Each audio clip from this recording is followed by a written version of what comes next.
গতকাল আমি যখন এই আইফোন 6s প্লাস এর একটা ভিডিও যখন ইউটিউবে আপলোড করি, সেই ভিডিওতে একটা কমেন্ট আসছে যে ভাই আমি একটা ফোন কিনতে চাই, সেই ফোনটা সিঙ্গাপুর ভেরিয়েন্টের কিনবো নাকি ভিয়েতনাম ভেরিয়েন্টের কিনবো। এটা নিয়ে আমি আগেও একটা ভিডিও করছিলাম, তো তারপরেও আমি আপনাদের এই জিনিসটা আগে ক্লিয়ার করি। তো সিঙ্গাপুর ভেরিয়েন্ট এবং ভিয়েতনাম ভেরিয়েন্টের মধ্যে কিছু পার্থক্য আছে অবশ্যই। তার আগে আমি আপনাদের একটা জিনিস ক্লিয়ার করতে চাই, যেহেতু আমাদের ফোনগুলো হচ্ছে স্টেইনলেস স্টিল দিয়ে তৈরি, তো সেক্ষেত্রে ভিয়েতনাম ভেরিয়েন্ট এবং সিঙ্গাপুর ভেরিয়েন্টের মধ্যে কিছু ভেরিয়েশন আছে। তো এই ভেরিয়েশনটা বুঝতে গেলে আপনাকে স্টেইনলেস স্টিল সম্পর্কে একটু জানতে হবে। যেহেতু আমাদের ফোনের সাইডের ফ্রেমগুলো স্টেইনলেস স্টিল এবং ভিতরে যে কম্পোনেন্টগুলো থাকে সেগুলো বিশেষ করে স্টেইনলেস স্টিল দিয়ে তৈরি। তো এই স্টেইনলেস স্টিলের 3-4টা ক্যাটাগরি আছে। তো প্রথম যে ক্যাটাগরি, একদম ফার্স্ট ক্লাস যে ক্যাটাগরি, সেটা হচ্ছে 304। এই স্টেইনলেস স্টিলে কখনোই কোনো মরিচে আসে না। আর একটা গ্রেড হচ্ছে একটা 316, মানে 316 একটা গ্রেড। এটা হচ্ছে স্ট্যান্ডার্ড গ্রেড। এই গ্রেডের যদি স্টেইনলেস স্টিল হয়, সেটা তো মরিচা আসবে না, কিন্তু ইন ফিউচারে মরিচা আসতেও পারে, একটা সম্ভাবনা থাকে। আর একটা হচ্ছে 401। এটা হচ্ছে খুবই নিম্নমানের স্টেইনলেস স্টিল, যেটাতে 2-4 বছর পরে আসলে মরিচা আসে। তো ভিয়েতনাম ভেরিয়েন্ট আর ইউএসএ ভেরিয়েন্টের মধ্যে তফাৎটা কোথায় জানেন?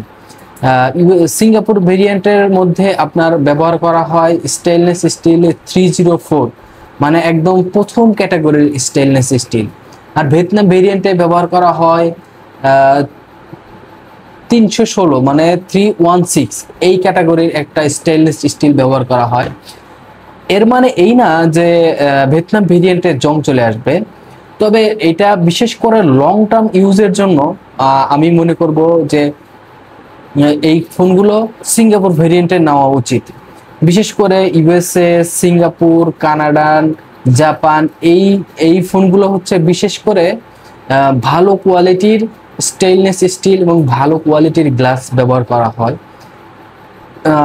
অপরদিকে ইন্ডিয়া, ভিয়েতনাম, মানে মালয়েশিয়া, এই কান্ট্রিগুলোতে যে ফোনগুলো তৈরি করা হয় সেইগুলো একটা স্ট্যান্ডার্ড, মানে একদম হাই কোয়ালিটির কোনো স্টেইনলেস স্টিল এই ফোনগুলোতে ব্যবহার করা হয়। তার মানে এই ফোনগুলো যে একদম খারাপ, বিষয়টা কিন্তু এমনও না। তো বিশেষ করে ভেরিয়েন্টের মধ্যে এইগুলোই বিশেষ করে। তারপরেও দেশ ঘুরে বিভিন্ন ধরনের ফিচার এগুলা অ্যাভেলেবেল থাকে না। যেমন ইউএসএ ভেরিয়েন্টে যে সফটওয়্যারে একটা আপডেট আর ভিয়েতনাম ভেরিয়েন্টের আপডেট কখনোই এক হবে না।